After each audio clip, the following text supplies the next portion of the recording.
Welcome back, everyone. We are again broadcasting from here in my apartment in New York, doing our daily coverage 5 days a week of this coronavirus, the CCP virus, and we're going to give continued updates on what's really happening in China right now and some of what's happening in the West as well. Now, first story we have is something big related to these virus test kits. Now get this, in the UK, they say traces of the virus were found on virus test kits that were due for delivery to the UK from China. This is a quote from the Telegraph. It says, "Laboratories across the country were on Monday warned to expect a delay after traces of the virus were detected in parts due for delivery in the coming days." Now, those of you who've been following this channel know that there have been ongoing issues with these virus test kits.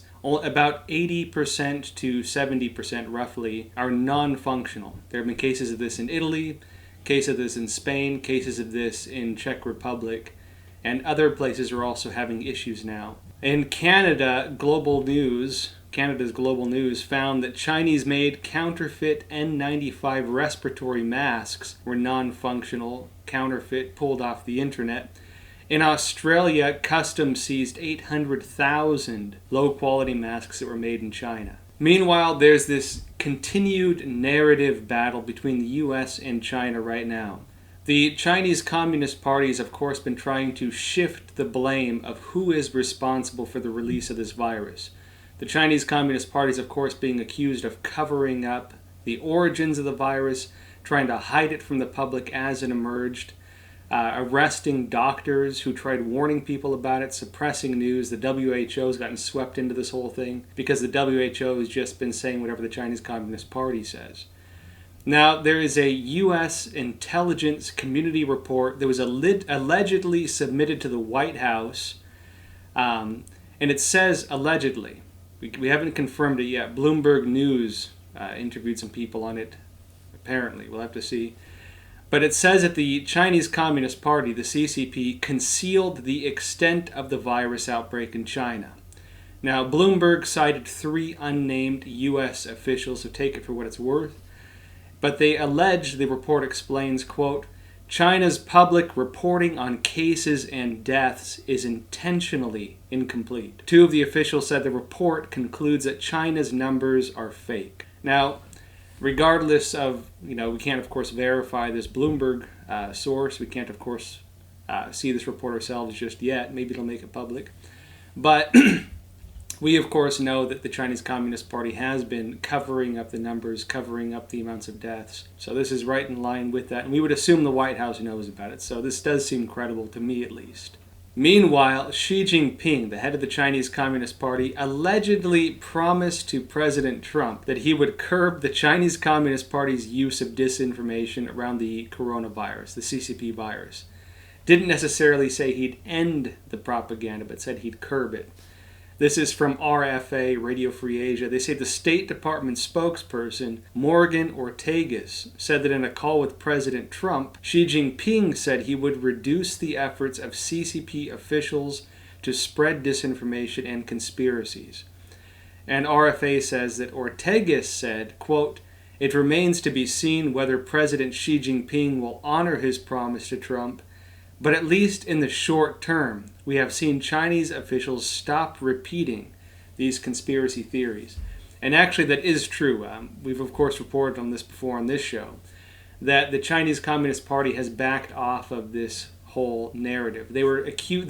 Now, the Chinese Communist Party, of course, can't say the virus didn't take place in China, didn't break out in China. So what they said instead was, the virus spread in China, did not necessarily originate in China. Then they started spreading rumors that this was a virus brought to China by the United States. Remember that the official narrative was that it came from this Chinese seafood market in Wuhan. That was proven a lie. Patient Zero had no connection to it. The Chinese Communist Party, even in its own propaganda, has stopped saying it came from that seafood market. The whole thing's a lie. The world somehow is satisfied with not knowing where it came from. And meanwhile, news is circulating on the Chinese internet. We cannot verify this, but it's widespread enough that I think it's credible and worth mentioning.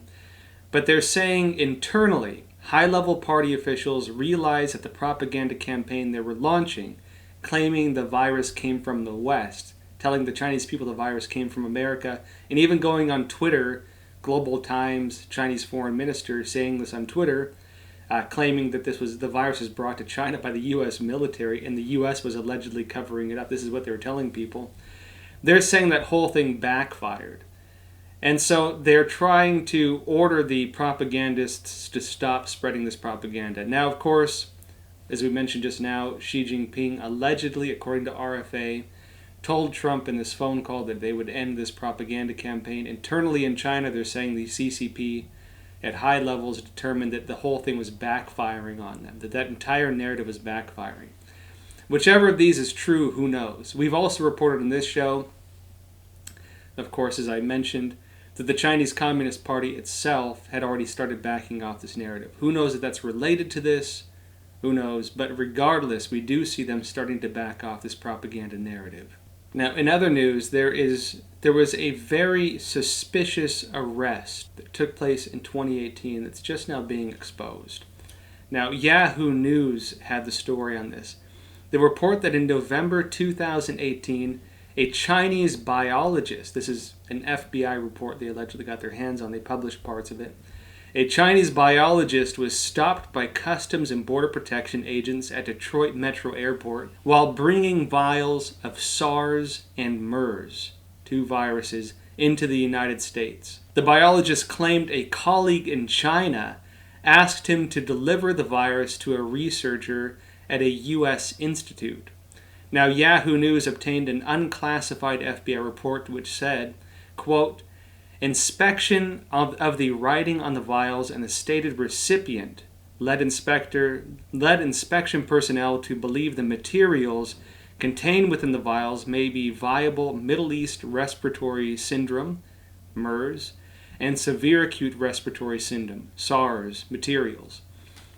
And they say, quote, the report written by the Chemical and Biological Intelligence Unit of the FBI's Weapons of Mass Destruction Directorate does not, that's WMDD, does not give the name of the Chinese scientist carrying the suspected SARS and MERS samples or the intended recipient in the U.S., but the FBI concluded that the incident and two other cases cited in the report were part of an alarming pattern. It doesn't say what those two other cases cited in the report were. The report adds the Weapons of Mass Destruction Directorate assesses foreign scientific researchers who transport undeclared and undocumented biological materials into the United States in their personal carry-on and or checked luggage almost certainly present a U.S. biosecurity risk. And so this is a case of a Chinese national, we assume, at least from China, transporting vials that contain parts of SARS and MERS into the United States. The arrest was in 2018. The report on this just came out. Now this is especially interesting because if you remember that Harvard professor who was recently charged for getting paid under the Chinese Communist Party's Thousand Talents program, two other individuals were arrested with him. One of them was a member of the PLA, the People's Liberation Army. The other was a Chinese national who was allegedly trying to smuggle somewhere around 20 different vials of biological materials to China. It's unclear what those biological materials were. The indictment does not state what they were. But this is interesting that at the very least we can assume that the Chinese Communist Party or individuals who are working on research were smuggling vials of SARS and MERS into the U.S., bizarrely, to do who knows what. And if maybe he was bringing it to a researcher, for some reason the FBI sounded an alarm when they found out who that individual was. Maybe it was for something else. Who knows at this point, but definitely something we can keep an eye on. Meanwhile, there is a risk of a famine in China. There was a couple Chinese news articles talking about this. In Gansu province, local residents started to panic, apparently, and are stocking rice and flour. Now, in China, there is a screenshot going around of a cell phone. It's unclear how accurate it is, but regardless, it's causing panic in China. It looks like a government notice, but the name of the location is covered in the picture. And it says it requires local residents to have a set amount of grain stock at home. Now, we can't verify this, but we do know that it is causing a degree of panic in China, again. And people are allegedly worried since many countries that export food to China have temporarily stopped their food exports. Again, this is causing general public concern in China about a food shortage. Now, China already can't produce enough of its grain. They relinquished their policy for grain self-sufficiency back in 2014. In other words, China does not produce all the grain needed for its local markets. It imports a whole lot of that grain. In addition to that, they had the swine flu, which wiped out a lot of the pork in China. And so China is heavily reliant on food imports from other countries. And a lot of those, again, have stopped. This is also somewhat taking place in India right now, it seems. I think we reported on this previous on this show as well. The BBC had an article noting that in India right now, services and jobs are shut down. People are reporting a lack of food. Some of them are becoming internally displaced, where they no longer have homes. There was also a video going around showing some of these individuals as well in India, and people were saying in the video that they hadn't eaten, some of them, barely any food for 4 days. So lack of food in some parts of the world may soon become an issue, China being one of those places where it might become an issue. Now, this is not totally related to the virus, but I think relevant to some of the points I want to get into, and it's something very interesting as well. Now, we remember this Chinese telecom company, Huawei, that's been in the news in the U.S. for several years now, even going back to the Obama administration, where it was deemed a national security threat against the United States and against government networks. Now, there are unconfirmed reports, Reuters had the article, saying the Trump administration has new rules that would place restrictions on companies selling chips, semiconductors, to Huawei, mainly from a Taiwanese company, Taiwan Semiconductor Manufacturing Co. Now, Huawei cannot manufacture all of its chips itself. Keep in mind, Huawei is no minor company. Huawei is one of the largest smartphone producers in the world. They're also a core part of the Chinese Communist Party's One Belt, One Road initiative, where they're going into countries in Africa, Latin America, even some parts of Europe. They're building infrastructure, they're building these telecom networks.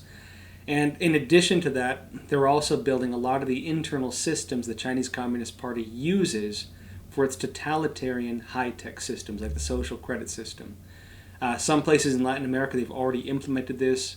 Even parts of some Western countries like Darwin, Australia, where they've implemented part of that system.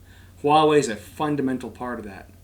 Now, what's especially interesting about this is that Huawei is incapable of producing these chips itself. There's no company inside mainland China capable of producing high-quality semiconductors currently.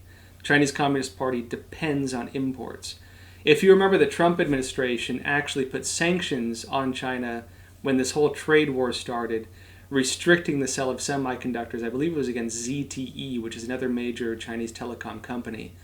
And that just about crippled the Chinese Communist Party's high-tech markets, because you need these semiconductors as a fundamental part of a lot of these systems. It's equivalent to if you built your entire budget around developing, say, iPhone apps, and suddenly your iPhone was taken away. You know, you can have the surface technologies, but if the fundamental system is taken away, you lose that entire thing. That's what's happening with this. And this could have a huge impact on China in general, in terms of their high-tech push. Huawei, if you remember, also was charged on February 13 for racketeering, conspiracy, and conspiracy to steal trade secrets by the Justice Department. It's also being accused of running business in North Korea and of helping the Iranian regime with domestic surveillance. And so Huawei is in hot water right now. It would make sense if the Trump administration sanctioned them like this. The, say, snowball effect on the rest of China's, say, high-tech ambitions is going to be very big from this, very likely as well, if they restrict these sales. Huawei, meanwhile, is saying that they can buy the chips from elsewhere, like from South Korean companies. But at the same time, they're saying that they will not allow the United States to cripple Huawei and they're calling on the Chinese Communist Party to take vengeance against the United States by banning U.S. tech companies in China. Not a smart move, in my opinion, because the Chinese Communist Party has already put pretty draconian restrictions on a lot of U.S. high-tech companies as it is. The Chinese Communist Party has basically just been maintaining certain degrees of Western high-tech companies in China only until they can replace them themselves. They have the word they use for this is called a sparring partner. You spar with them, you practice with them until finally you can replace them. That's all the Chinese Communist Party has been doing with high-tech Western companies in China. Using them until they can replace them, then they kick them out. Now, while the United States is going after the Chinese high-tech systems, the United Nations is doing the exact opposite. Now, the United Nations just announced a partnership cooperation with China's Tencent. And a Tencent press release says, quote, "In celebration of the UN's 75th anniversary, Tencent and the United Nations are partnering to reach out to millions of people across the globe, aiming to listen to their thoughts on what the world should look like in 25 years, and what role international cooperation should play in solving global challenges like climate change and pandemics, such as the coronavirus." These international discussions will be hosted on Tencent's VOOV meeting platform, WeChat Work, as well as Tencent's AISI. And at the same time, on the note of the United Nations, a senator in Florida is calling for investigations into the WHO, saying the organization has helped the Chinese Communist Party in its cover-up of the coronavirus, the CCP virus. Now, Senator Rick Scott, he's a Florida Republican, released a statement on March 31st saying, quote, "The mission of the WHO is to get public health information to the world so every country can make the best decision to keep their citizens safe. When it comes to coronavirus, the WHO failed. They need to be held accountable for their role in promoting misinformation and helping communist China cover up a global pandemic. We know communist China is lying about how many cases and deaths they have, what they knew, and when they knew it. And the WHO never bothered to investigate further. Their inaction cost lives. As soon as Congress is back in session, there should be a hearing along with a full investigation to review whether American taxpayers should continue to spend millions of dollars every year to fund an organization that willfully parroted propaganda from the Chinese Communist Party." So this whole thing now is coming back to bite the WHO. If you remember when China announced that there were no human-to-human transmissions, the WHO repeated there were no human-to-human transmissions. When the Chinese Communist Party releases its numbers, which, are being debunked left and right now, the WHO repeats them. And if you remember, too, one of the associate directors of the WHO was in this interview with a Chinese journalist in Hong Kong. And when she asked about Taiwan, which has been trying to get access, he says, "Oh, sorry, I didn't hear the question." She says, "Oh, I'll ask it again." He says, "No, let's move on to the next question." And then when she asks the question again, what does he do? He hangs up on her. Why is that? The Chinese Communist Party is opposed to Taiwan. They view Taiwan as a challenge to its system. Because the Chinese Communist Party says you need the totalitarian Communist Party to be safe and secure and stable. And the Chinese people can look right across the water and see a stable, democratic country of Chinese people who could be them. That could be what China is like. That could be what mainland China is like. And the Chinese Communist Party has been trying to bring Taiwan back into its system and has been doing everything it can to undermine Taiwan, including trying to block it from access to the WHO. And the WHO seems to be playing right along with that. Now, the senator notes that the Chinese state media are using comments from Bruce Aylward of the WHO for its propaganda. In other words, the Chinese Communist Party is using statements from the WHO in its own internal propaganda.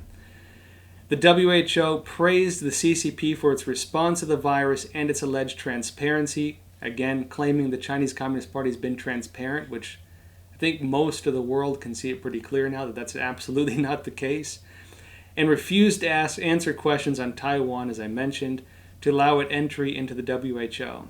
And the senator is noting that the WHO is willfully parroting propaganda from the Chinese Communist Party, spreading misinformation that puts families' health at risk.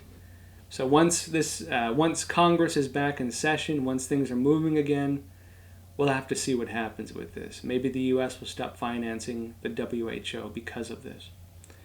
Meanwhile, a Change.org petition on the note of the WHO is calling for the resignation of the WHO General Director, noting that while the WHO is supposed to be a politically neutral organization, the WHO has followed the CCP's narratives on infections and deaths without doing proper investigations. In other words, they're just believing everything the Chinese Communist Party says, parroting everything the Chinese Communist Party says, and pandering to the interests and propaganda of the Chinese Communist Party. And also, Representative Adam Schiff, Democrat of California, is drafting legislation to create an independent commission to investigate why the United States was unprepared for the CCP virus pandemic.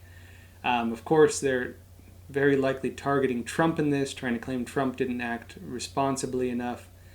We'll see how that goes. The Trump administration, of course, canceled flights from China pretty early on, despite pretty heavy criticisms against those actions, and seems, at least for now, doing okay. The problems we have right now are things like lack of respirators, lack of medical preparedness. In New York now they've moved in the Army and this Navy hospital ship, so we'll see how things go with that. But Vice President Mike Pence has already responded to this. He's saying that the blame for the lack of preparedness in the United States falls on the CDC and on the Chinese Communist regime. He told CNN's Wolf Blitzer, quote, "I will be very candid with you and say that in mid-January, the CDC was still assessing that the risk of the coronavirus to the American people was low. The very first case, which was someone who had been in China in late January, around the 20th day of January. He said, the reality is that we could have been better off if China had been more forthcoming." And he said that, quote, "The reality is that China's been more transparent with respect to the coronavirus, and certainly they were for other infectious diseases over the last 15 years. But what appears evident now is long before the world learned in December, China was dealing with this, maybe as much as a month earlier than that." In other words, the Chinese Communist Party, of course, in December, was already covering up internal reports on this virus, was already lying to its own people about the virus, was already lying to the rest of the world about this, to the extent that they arrested doctors, threatened doctors for spreading news about it, for warning people about it, trying to warn people about it. And they covered it up right up until people began traveling for the Chinese New Year. The outbreak was in Wuhan. More than 5 million people left Wuhan before they locked the city down. Had the Chinese Communist Party been open, had the Chinese Communist Party not censored news internally, had they shut things down before people could have traveled all over the world, very likely we would not be in the situation we're in now, and China would not be in the situation it is now. And in addition to that, the Chinese Communist Party continues, as we speak, to lie about the numbers. And even a lot of the mainstream news is starting to see through this, as we went through in the last episode where we mentioned, for example, that the urns of ashes returned to families, the number of those already surpassed the Chinese Communist Party's numbers. And in the UK and other places, they're starting to see through it too. Local government in the UK is calling out the Chinese Communist Party, saying that the numbers of deaths could be exponentially higher than what the world has been told. And so with that said, folks, we'll end it here today. If you have questions for me, comments, leave them in the comments section below. I will read them. We're going to be reading the comments, at least selected comments, every Monday, so stick around for that. And of course, remember, we'll be here broadcasting Monday through Friday, daily updates on the coronavirus, the CCP virus, so be sure to tune in. And with that said, please remember to like and subscribe. We really need your support. Click the notification bell. You get alerts when new videos are up. That said, we'll see you next time.